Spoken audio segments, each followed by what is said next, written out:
الرحمن الرحيم الحمد لله رب العالمين الرحمن الرحيم مالك يوم الدين إياك نعبد وإياك نستعين اهدنا الصراط المستقيم صراط الذين أنعمت عليهم غير المغضوب عليهم ولا الضالين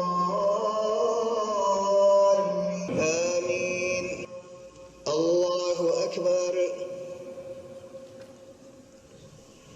سمع الله لمن حمده الله أكبر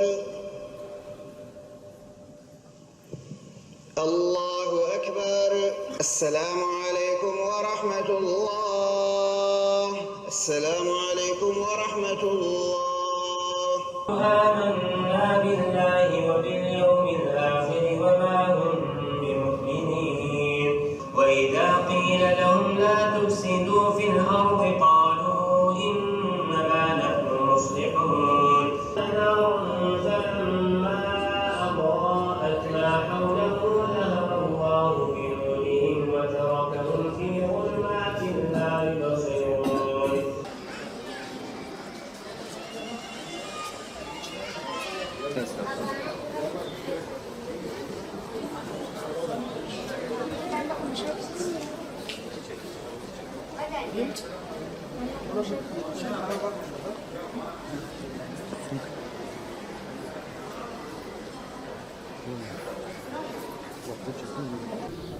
Şu anda toplum maalesef yani umut verici bir durumda değil. Özellikle gençliğimiz uyuşturucu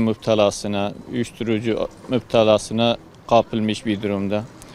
Hırsızlık çeteleri, fuhuş çeteleri Allah muhafaza. Fakat yani hep bu şekilde değil. Yani iyi yönde gelişmeler de, umut verici durumlar da var. Allah'a hamdolsun. Onlar da bize bir nebze de olsa umut veriyor. İşte bu önümüzdeki 3 aylar münasebetiyle yani toplum bir çeki düzen vermesi kendine, gerek ailesine gerek çocuklarına karşı. Bu bizim için bir fırsattır. Özellikle bu 3 ayların içinde çok kandiller de bulunmaktadır. Bunları da değerlendirmemiz lazım ve güzel bir şekilde tövbe etmemiz lazım. İbadetlerimizi, sadakalarımızı, okumalarımızı, yani her yönüyle Allah'a kulluk görevlerimizi bizden gelinceye kadar daha ziyade, daha fazlasıyla bu 3 ayları fırsat bularak, ganimet bularak çok güzel bir şekilde değerlendirmemiz lazım. Ve toplum tümden bu 3 ayları fırsat bulup Allah'a kulluk noktasında görevlerini iyi bir şekilde değerlendirmeleri lazım. Çünkü her zaman bu 3 ayları bulamayız. Şimdi bu 3 ayları fırsat bilip değil de yani günümüz boyunca yaşadığımız hayat boyunca bunları gerçekleştirmemiz lazım. Çocuklarımızı sosyal medyadan uzaklaştırmak lazım. Onlara yani güzel giyinmeyi, temiz kalmayı, namazı, Kur'an'ı öğretmemiz lazım. Bana göre şu anda toplum yani gittikçe batıyor. Nasıl batıyor? Hayal kalmıyor. Yani insanlar yani affedersin giyimleri çok yanlış. Biz daha önce bu tür şeyleri görmediğimiz için bize değişik geliyor. Yani bunların önüne geçebilmemiz için anne ve babaların daha dikkatli olması lazım. Oruç aylarında dağıtılan zekatın biraz daha fazla olması lazım. Ve milletimiz şu anda gördüğümüz kadarıyla dışarıda olsun, yani yaşadığımız toplumdan örnek alarak birçok yerde gördüğümüz muhtaç insanlar var. Yani millet bunlara yardım ederek erzak, giyim ve benzeri bu kış aylarında hele giyim ve benzeri şeylerde yardım ederek onlara destek olabilir. Dürüstlüğün artması, insanlara güvenin artması, yani yardımlaşmanın artması gerekiyor bana göre. Toplum gittikçe yozlaşıyor. Aslından uzaklaşıyor. Kökünden uzaklaşıyor.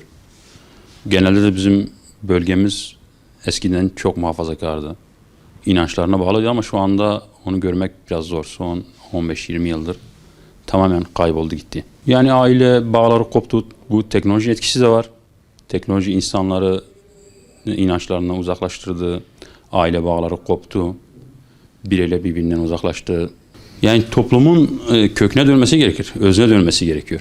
Özün dönmesi de inançladır. İnanç olmayınca maddi imkanlar ne kadar artarsa da değişmez.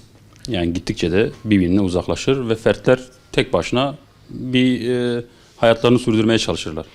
Yani kimse kimseyi düşünmez. Bencillik olur. Bu 3 aylarda bu başlangıçtır. Devamındaki gelen Ramazan ayı da bir fırsattır. Bunu değerlendirmek gerekiyor. Bu fırsat belki ömürde bir daha gelmeyebilir. Farkında ve değerinde olmak gerekiyor. Toplum gittikçe kötüye gidiyor. Bu eğitimsizlikten, okumamazlıktan özellikle başlıyor zaten. Bir de bununla beraber geçim derdiyle ilgili insanların bozulması var. Toplum iyiye gitmiyor yani daha kötüye gidiyor. 3 aylara girdi. Böyle hassas, böyle güzel günleri, böyle güzel ayları özellikle değerlendirmemiz gerekiyor. Toplum için hakikaten de bu aylarda ibadetlerle meşgul olmaları gerekiyor. Özellikle namazla ki mümkün mertebe pazartesi, perşembe günleri oruçla geçirmek iyi olurdu. Bunun yanında zaten dediğim gibi okumakla, biraz da Kur'an-ı Kerim kesinlikle özellikle Kur'an-ı Kerim okumamız gerekiyor. Bu şekilde inşallah toplum için de iyi olur. Bu 3 ayların güzel bir şekilde geçmesi için de güzel olur. Çayları vesile kılarak bu toplumun yani yararlı olmasını istiyoruz. Faydalı olmasını istiyoruz. İnsanların birbirlerini sevmesini istiyoruz. Yardımlaşmalarını istiyoruz. Merhamet istiyoruz. Çocukları topluma kazandırmalarını istiyoruz. Hürriyetin yoğunlaştığı ve insanların birbirlerine merhamet, sevgi, anlayış olmalarını istiyoruz.